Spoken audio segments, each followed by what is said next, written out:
What's up sa inyo guys? So ngayon guys, babalikan natin yung prutas na upload ko sa YouTube, yung klaseng prutas ba to. Ngayon guys, nandito po tayo ngayon. So kung nakikita nyo, yun, sobrang dami po nila dito ngayon guys. Mga nasa 2 to 3 days pa yata ngayon, pero sobrang dami na nila ngayon guys. So papakita ko sa inyo guys yung mga sinabi kong prutas nga. Sabi nila nasa nipa daw yan, nipa. O totoo naman yan, nipa to. Pero ang tanong ko kung anong ngalan ng prutas na to guys, yun ang tanong ko sa inyo guys. Papakita ko sa inyo guys.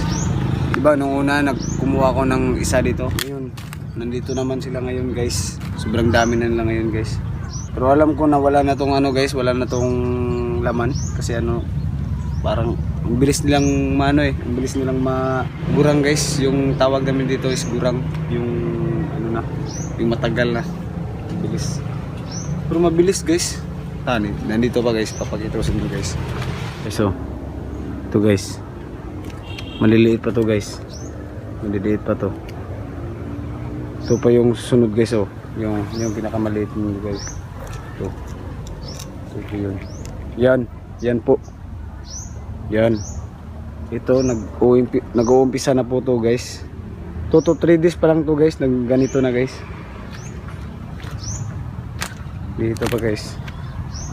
Yan dito guys. Yan. 'Di ba sabi ko sa inyo? Yan ito. Malapit na yan. Saka dito. Ito nag-uumpisa na talaga guys. Yan. Marami pa diyan guys. Marami pa dito guys. Marami po dito guys. Pa rin guys. Ito guys is parang may laman to guys, pero hindi natin kukunin guys kasi sayang din kasi walang kakain. Kakain naman ako nito pero walang gatas eh, kaya nga dito masarap pag walang gatas guys. Tingnan guys. Ito yung mga gurang-gurang na talaga lahat dito guys. Yung mga gurang-gurang na yan guys. Gurang na yan. Yun pa yung nasa taas. Yan, madami pa yan. Ito sa baba, mga lagpas tao lang yung mga nakaano dito guys. Dito pa guys. Ito guys, oh, nandito pa guys, marami pa dito guys. Ipakita ko sa inyo lahat guys para makita nyo, marami pa dito. Yun guys, no, diba? Nasa ano lang, nasa taga tuhod lang. Masarap to guys, promise. Yung pag may laman ito, masarap to. Kasi nakaka-vitamin C guys. Kita ko pa sa inyo guys, nandun pa. Yan. Yan pa, dalawa na yan. Meron pang isa doon. Yun. Nasa taga tuhod lang yan guys. Napapansin nyo guys, may ano dito, may bahay. Dito po kasi is ano to, restaurant to nung una, nung hindi pa binagyo dito, nung bagyong Odette. Ditong area. Doon pispan din yun. Yun kasi merong kaya merong may nipa, may ganito kasi nung unang panahon pa dito is kabakhawan to dito, mga mangrove to dito guys. Yun dito kinuha yung isa, yan kinuha natin yan. Yun guys, pupuntahan natin yung isa, yung mga nasa ano guys, marami guys.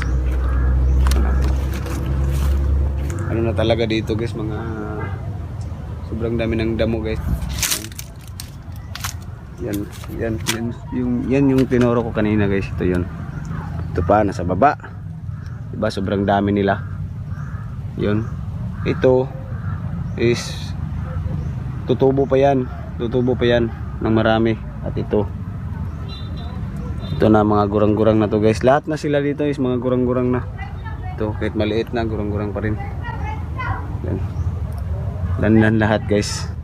Ang ibig ko sabihin guys, kung anong klaseng prutas ba to, kung ano ba yung pangalan na prutas na to guys, mag-comment lang kayo guys sa comment section guys. Comment lang kayo yan kung alam nyo to guys na prutas.